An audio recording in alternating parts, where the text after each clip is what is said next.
Assalamualaikum warahmatullahi wabarakatuh. Perkenalkan, nama saya Muhammad Rifan.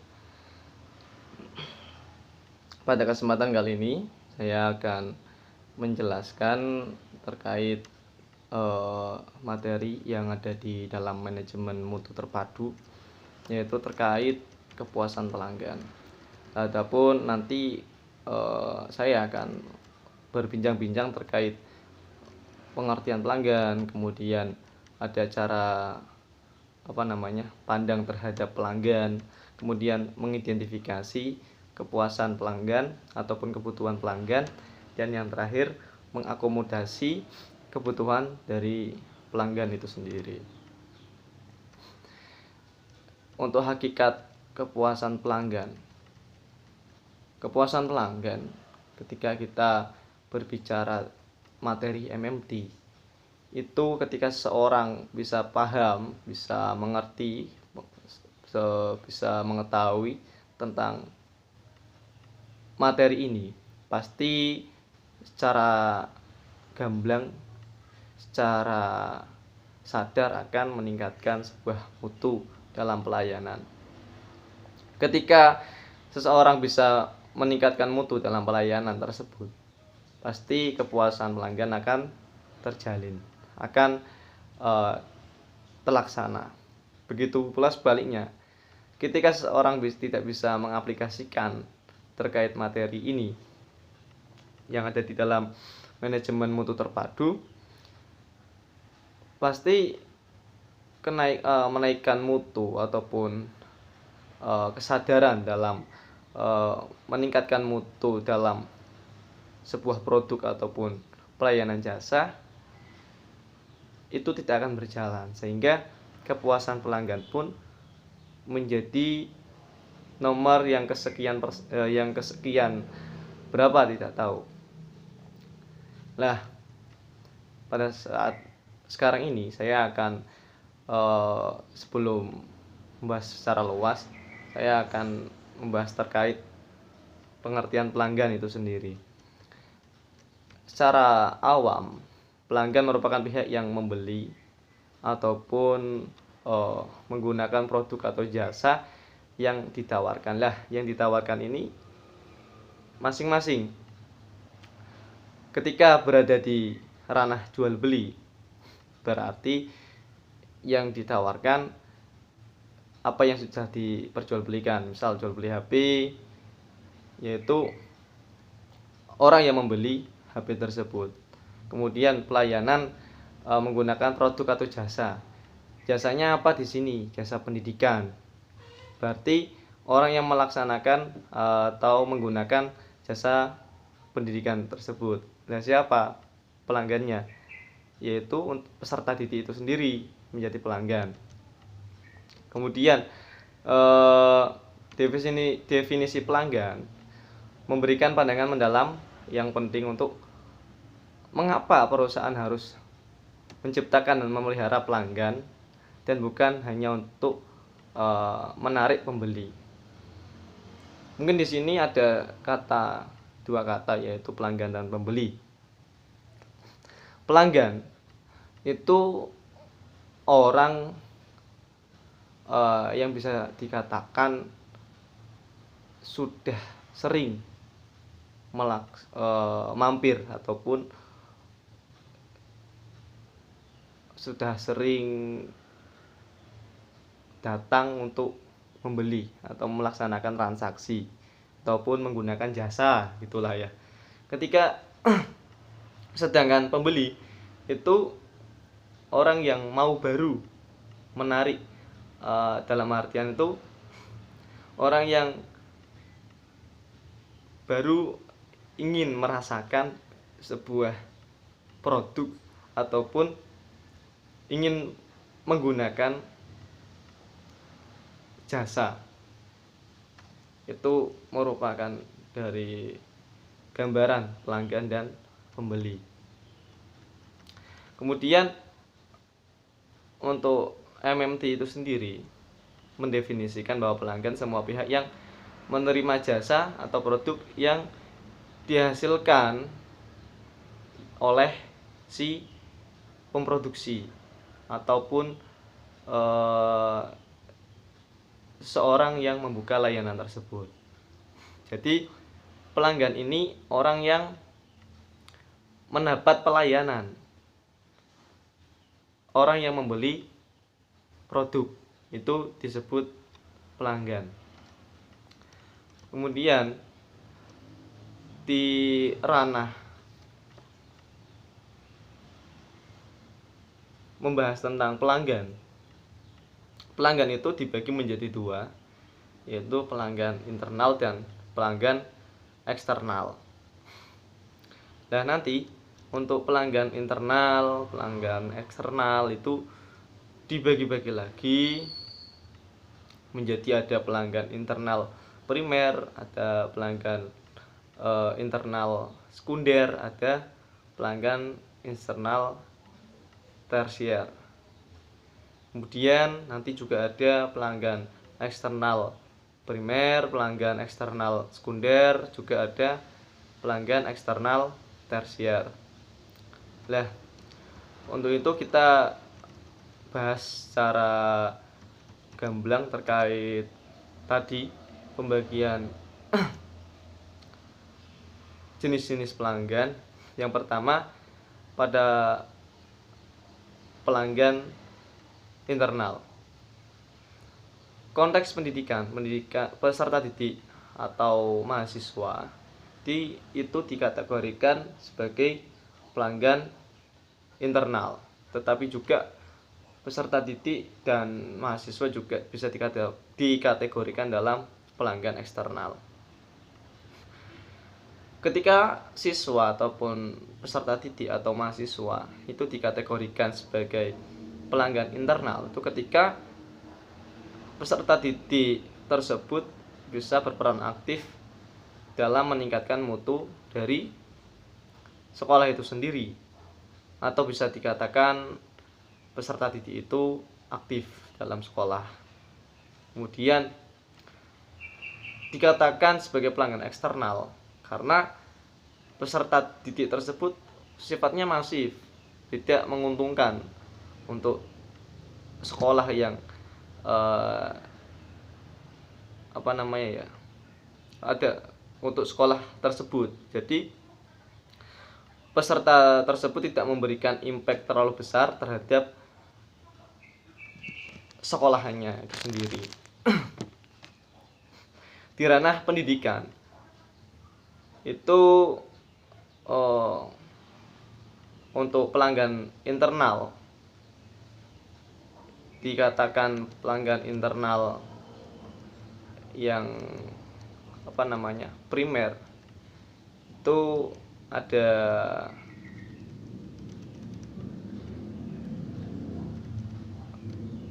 itu ya tadi peserta didik, kemudian ada kepala sekolah, dan juga ada guru. Itu yang pelanggan internal. Primernya itu peserta didik, sekundernya itu kepala sekolah, dan tersiernya itu guru. Nah, kemudian untuk pelanggan eksternal itu dikategorikan menjadi 3 juga, yaitu pelanggan eksternal primer, sekunder, dan tersier. Pelanggan eksternal primer dalam konteks sekolah itu siswa, yang mana siswa ini tadi yang saya katakan tadi, siswa yang pasif, yang pasif sifatnya. Maaf tadi bilangnya masif ya. Peserta didik yang pasif, yaitu tidak berkontribusi terkait mutu dari sekolahannya itu sendiri. Kemudian eksternal sekunder adalah orang tua. Kemudian eksternal tersier itu bisa saja satpam, bisa juga penata taman, dan bisa juga pihak-pihak lain yang mendukung sarana dan prasarana sekolah. Sebagai kepala sekolah yang memiliki tanggung jawab penuh atau tanggung jawab besar terkait otonominya atau rumah tangganya itu sendiri, maka pelanggan internal primer di ranah tersebut adalah guru. Tadi kan yang pertama siswa ya. Kalau ini kaitannya dengan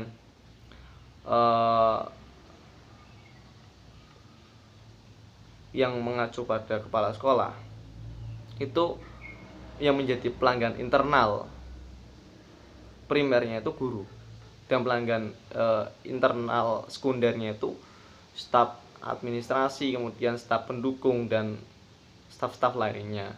Dan pelanggan tersiernya siapa? Pelanggan tersiernya ya satpam, penata tanam, kemudian taman, dan juga pihak yang mendukung terkait jasa tersebut. Pelanggan di satuan pendidikan atau di ranah sekolah adalah siswa. Maksud dan istilah pelanggan ini bukan semata-mata siswa melaksanakan transaksi jual beli, itu bukan.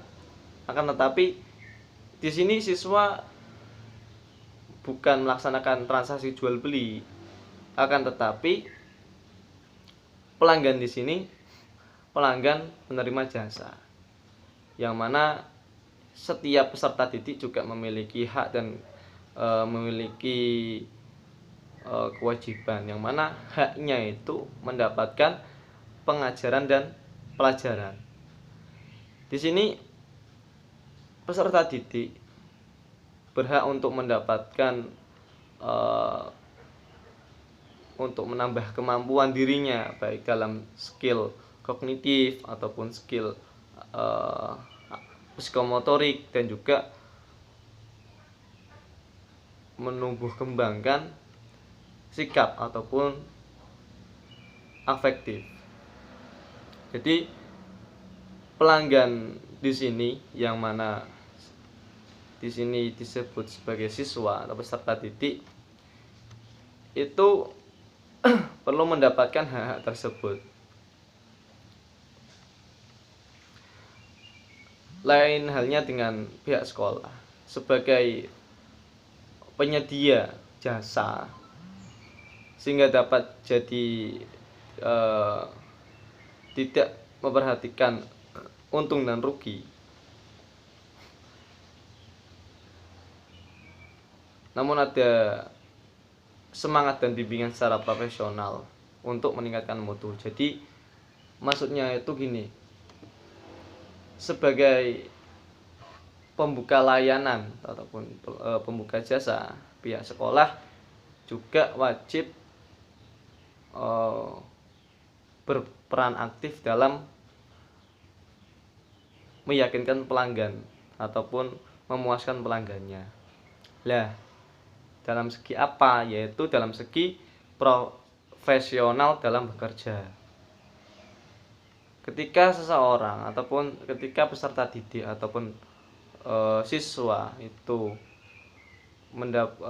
perlu mendapatkan haknya untuk diajar dan melaksanakan pembelajaran secara profesional, guru harus sadar betul tentang hal-hal tersebut. Karena apa? Pada dasarnya ketika peserta didik ataupun siswa tersebut merasakan puas, itu akan berdampak positif untuk sekolahnya itu sendiri. Kenapa kok berdampak positif? Ketika guru berhasil melaksanakan tugasnya dengan baik, bisa melaksanakan kinerjanya dengan baik, pasti nanti akan menghasilkan kepuasan pelanggan. Lah, kepuasan pelanggan tersebut digambarkan dalam bentuk apa? Dalam bentuk menghasilkan lulusan-lulusan terbaik, menghasilkan lulusan-lulusan yang berkualitas. Dengan kinerja baik tersebut, dengan profesionalitas guru tersebut, nantinya jasa ataupun layanan yang ditawarkan kepada masyarakat umum pasti akan mengikuti alurnya. Mengikuti alurnya yang seperti apa? Seseorang ataupun orang yang mencari layanan ataupun mencari pelayanan jasa itu akan tertarik untuk masuk ke dalam sekolahan tersebut karena kinerja dan profesional dari guru dalam keikutsertaannya dalam meningkatkan mutu pendidikan di sekolah tersebut. Sehingga intinya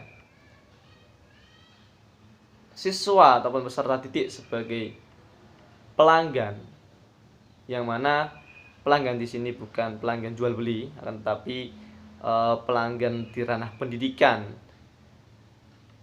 itu perlu untuk mendapatkan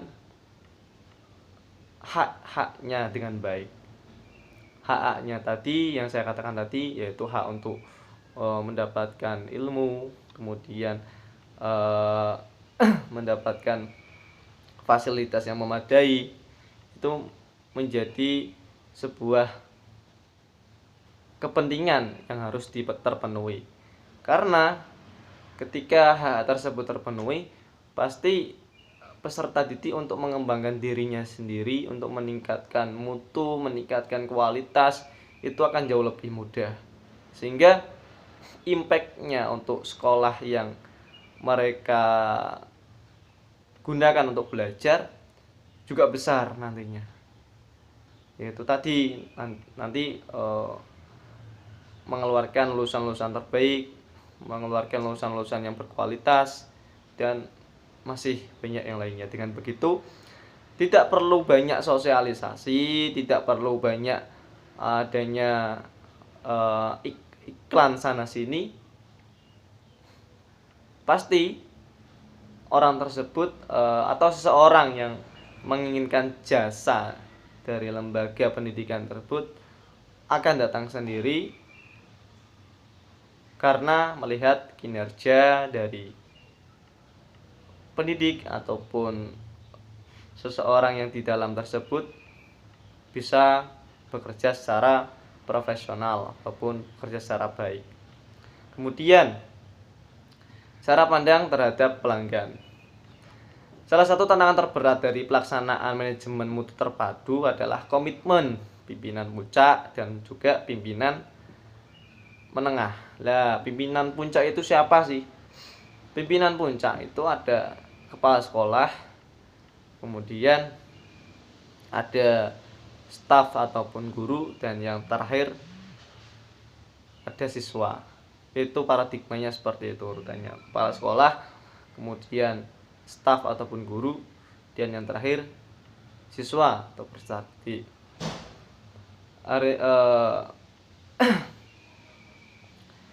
Pimpinan puncak itu memiliki sebuah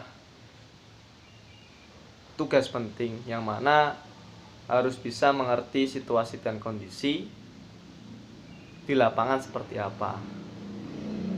Dalam menerapkan manajemen mutu terpadu harus menghindari namanya apa ya? Kalimat ataupun penerapan kata one man show atau one woman show, yang mana dalam artian maksud dari kata tersebut, seorang pemimpin itu tidak bisa melaksanakan secara sendiri, akan tetapi bisa membagi-bagi kinerja, membagi job disnya kepada di bawahnya, dan intinya seperti itu. Pemimpin ataupun pimpinan umum yang sebuah pemimpin itu umumnya tidak menyadari bahwa pendelegasian ataupun seperti yang saya plot-plotkan tadi, dengan rincian yang jelas dan fasilitas yang memadai akan menjadi pemberdaya bagi penerima delegasi, dan keberhasilan pelaksanaan tugas tersebut akan menumbuhkan kepuasan, kepercayaan, dan yang lebih esensial adalah pengakuan terhadap yang menerima delegasi. Yang mana pendelegasian itu bisa dikatakan sistem kerjasama ataupun pelaksanaan kerja secara bersamaan terkait tadi kepala sekolah dan staf guru itu wajib meyakinkan yang didelegasi. Yang didelegasi siapa? Yaitu siswa tadi, serta didik tadi. Itu merupakan hal yang perlu diketahui oleh pemimpin pemimpin puncak terkait pendelegasian dan delegasi. Karena pada umumnya terkait pendelegasian dan delegasi tidak terlalu diperhatikan pada saat ini, karena mereka menganggapnya bahwa hal tersebut tidak termasuk dalam peningkatan mutu dari sekolah. Padahal bukan seperti itu. Adanya pembagian jobs di ranah rumah tangga ataupun di otonom lembaga pendidikan, ranah sekolah, itu sangat perlu. Karena ketika seseorang mengerti strukturalnya seperti apa, pekerjaannya seperti apa, pasti nantinya akan bisa mengetahui bahwa pentingnya meningkatkan mutu dari sekolah itu sendiri.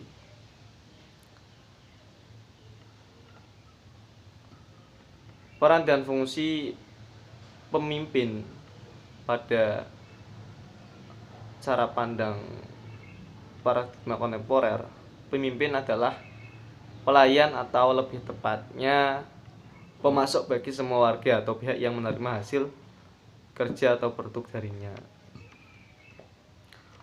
Untuk dapat melaksanakan prinsip ini, seorang pemimpin dan pemimpin puncak dan pemimpin tengah perlu merubah paradigma ataupun struktur organisasi terbalik. Paradigma konvensional, struktur suatu organisasi, pimpinan berada pada posisi yang paling atas puncak dan di bawahnya pemimpin menengah, di bawahnya lagi supervisor. Jadi paling bawah adalah pekerja garis depan. Jadi urutannya ketika diparadigmakan itu kepala sekolah berada di atas, kemudian di bawahnya itu guru dan staf, kemudian siswa. Dan nanti di bawahnya siswa itu atau bisa dikatakan pemimpin tengah, ya, menengah, itu dari staf sama guru. Dan nanti pemimpin garis depan itu mengkerucutnya ke bawah, dimulai dari siswa, kemudian staf atau guru, kemudian kepala sekolah. Jadi untuk penjelasan tersebut, pada intinya pemimpin itu harus mengetahui kondisi terkait rumah tangganya seperti apa, yang menjadi sebuah pertimbangan yang nantinya bisa menyusun strategi untuk meningkatkan mutu sekolahnya itu sendiri, seperti itu. Ketika bisa mengaplikasikan paradigma tersebut, saya yakin mungkin semua lembaga pendidikan akan bisa meningkatkan mutu pendidikannya. Seperti itu.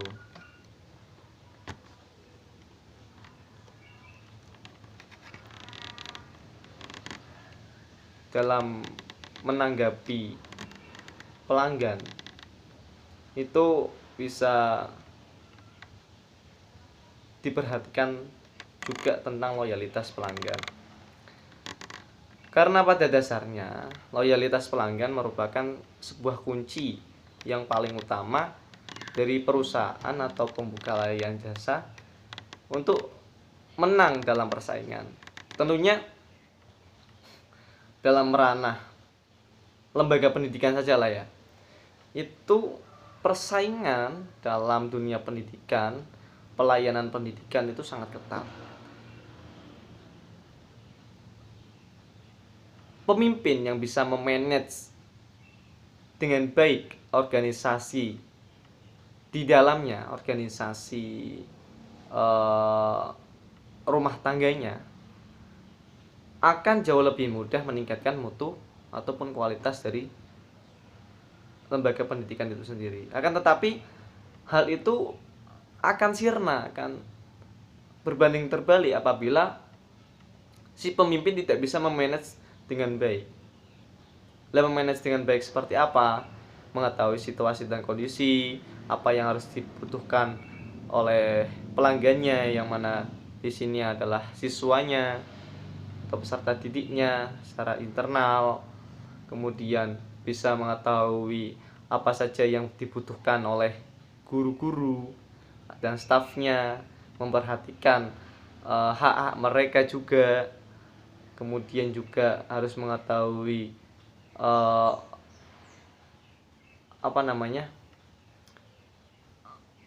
seseorang yang bisa dikatakan berpengaruh lah dalam lembaga pendidikan tersebut.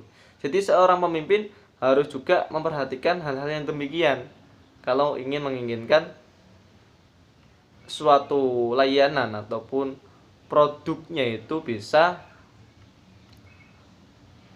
dinikmati ataupun dipilih oleh pelanggan.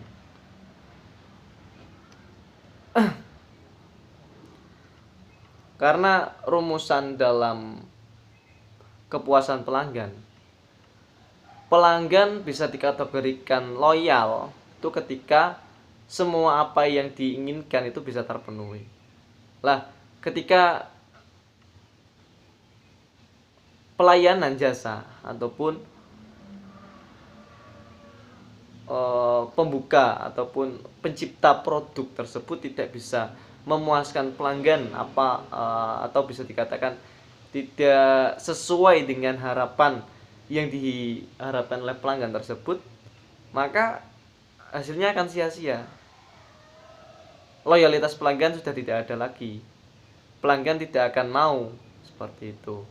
Jadi kepuasan pelanggan itu memang number one dan perlu sesuatu yang perlu diutamakan dalam sebuah pelayanan jasa ataupun seseorang yang memiliki bisnis ataupun produk seperti itu. Intinya seperti itu. Kemudian untuk selanjutnya terkait mengidentifikasi kebutuhan pelanggan. Mengidentifikasi kebutuhan pelanggan eksternal. Di sini pelanggan eksternal itu terbagi menjadi banyak. Seperti contohnya siswa atau peserta didik, kemudian orang tua, kemudian satuan pendidikan lanjutan perguruan tinggi yang lebih tinggi, yang mana di sini bisa dikategorikan ketika seseorang sudah lulus itu kan pasti memiliki keinginan untuk melanjutkan pendidikannya yang lebih tinggi lagi. Itu pelayanan pendidikan lanjutan yang lebih tinggi itu termasuk kategori pelanggan eksternal. Kemudian nanti juga masyarakat pengguna lulusan. Lah, masyarakat pengguna lulusan ini seperti orang-orang yang membuka lowongan pekerjaan, itu termasuk pelanggan eksternalnya. Kemudian yang terakhir ada pemerintah. Kebutuhan siswa dan orang tua pada umumnya adalah bagaimana mereka setelah lulus itu bukan serta-merta untuk bekerja, itu bukan. Itu salah kaprah. Akan tetapi bagaimana cara dari si peserta didik itu sendiri untuk mendapatkan nilai yang bagus, nilai yang tinggi, ataupun termasuk kategori alumni ataupun kategori lulusan terbaik yang nantinya bisa melanjutkan ke jenjang yang lebih tinggi. Karena ketika orang bisa melanjutkan jenjang yang lebih tinggi, nanti secara mengalir itu pekerjaan akan bisa berjalan dengan semestinya sesuai apa yang kita harapkan. Karena kan setelah lulus itu bisa dikatakan contoh MTS atau SMP lulus, setelah itu kerja itu sungguh tidak efektif, sungguh tidak disarankan. Karena apa? Pada dasarnya usia tersebut belum sepenuhnya siap untuk bekerja. Akan tetapi yang perlu diperhatikan atau perlu ditekankan adalah untuk masuk ke dunia pendidikan lanjutannya. Kemudian untuk SMK, SMA, MA, MAN dan lain sebagainya, SMU, itu memang dalam kesiapan bekerja bisa dikategorikan siap. Akan tetapi jauh lebih baik untuk melanjutkan ke pendidikan yang selanjutnya atau pendidikan lebih tinggi, yang mana nantinya itu bisa meningkatkan mutu untuk dirinya sendiri, yang nantinya secara beriringan itu akan mendapatkan jobnya sesuai dengan kemampuan, keterampilan ataupun bakat yang dimiliki, seperti itu. Untuk mengidentifikasi kebutuhan pelanggan eksternal, maka perlu pengadaan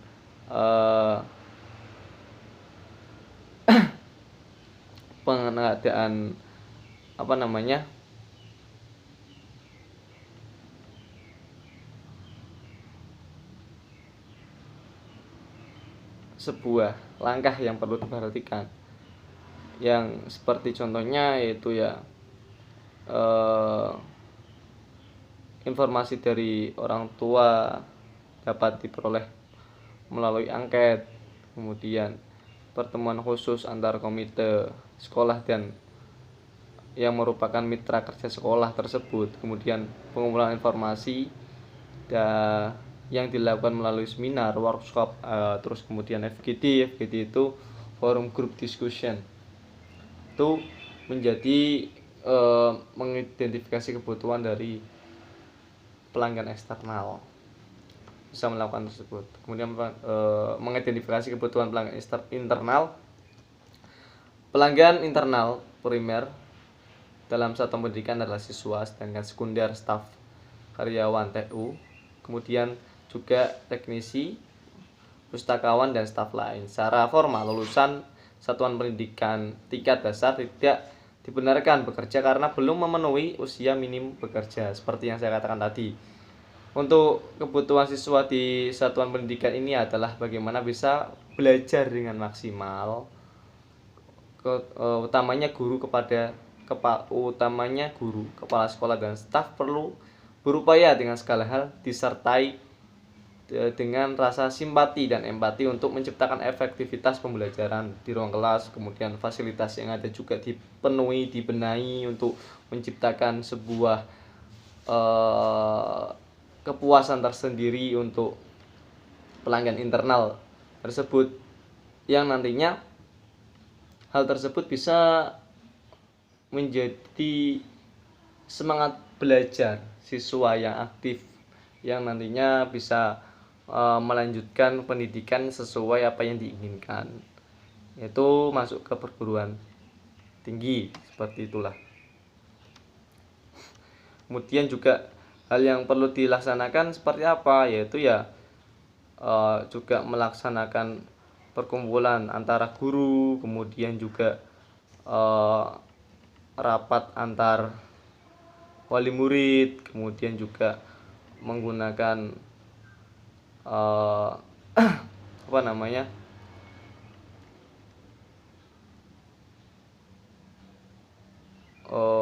ya, menggunakan angket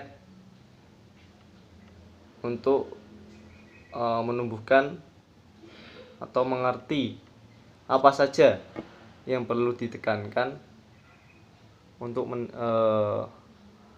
pelanggan internal tersebut, meningkatkan mutu pelanggan internal. Kemudian tentang mengakomodasi kebutuhan pelanggan. Acuan utama program sekolah adalah kurikulum secara alami sesuai tuntutan zaman. Memang kurikulum secara periodik perlu dikaji untuk mengakomodasi tuntutan pelanggan. Di sini kebutuhan pelanggan harus terpenuhi, yang mana terkait dengan kurikulum, kemudian terkait dengan sarana prasarana yang harus terpenuhi, itu menjadi sebuah pertimbangan ataupun sesuatu yang perlu dipikirkan terkait hal-hal tersebut oleh pembuka layanan jasa, seperti itu. Jadi kebutuhan dari peserta didik itu bisa terpenuhi dengan baik, sehingga bisa meningkatkan mutu dari membuka layanan tersebut, dan juga bisa meningkatkan kualitas dari sekolah tersebut. Mungkin cukup sekian dari saya, kurang lebihnya maaf. Wassalamualaikum warahmatullahi wabarakatuh.